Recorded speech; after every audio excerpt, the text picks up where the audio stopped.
Hi, my name is Reto Meyer and I'm the tech lead for Google's Android Developer Relations team. This is the first in a series of DevBytes created to help you improve the battery efficiency of your apps by changing the way you handle your data transfers.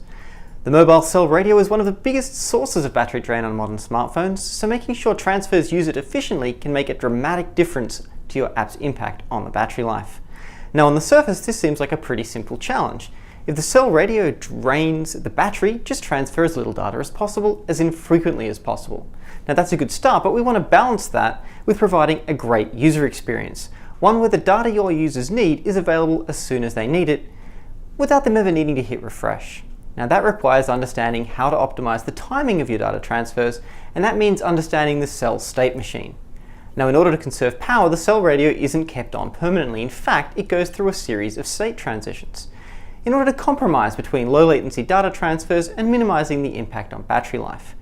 It begins over here, on standby mode, where it's drawing minimal power until an app initiates a data transfer. At this point, it transitions to full power mode, a process that takes around 2 seconds before performing the transfer. Now rather than dropping back to standby immediately after the transfer is completed, the radio will remain in full power mode for a set tail time, just in case further transfers are initiated within that window.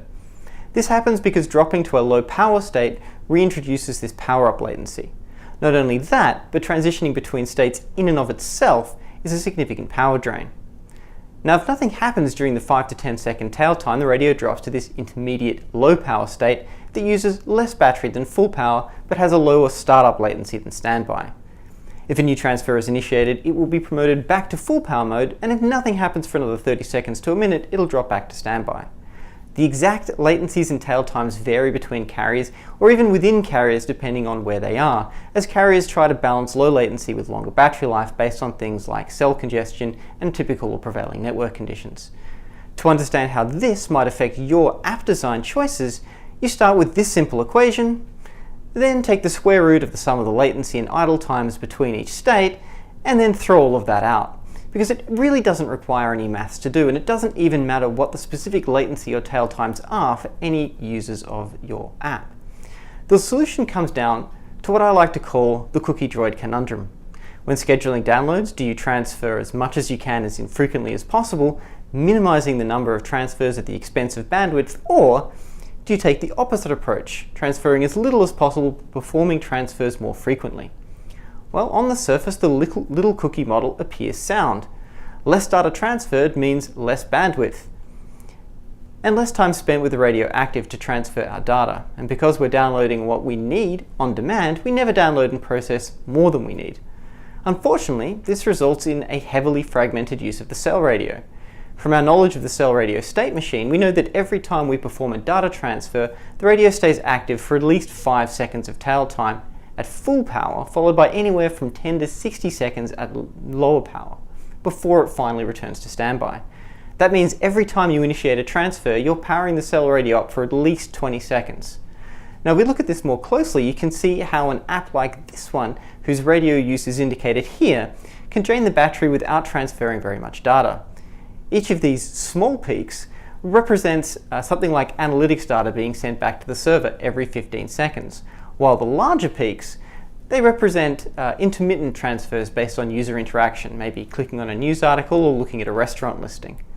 Now beneath that, we can see how this affects the radio state machine, with blue showing active transfer times, the red indicating the radio remaining in full power mode, yellow showing lower power mode, and the gaps between showing us where the radio is idle.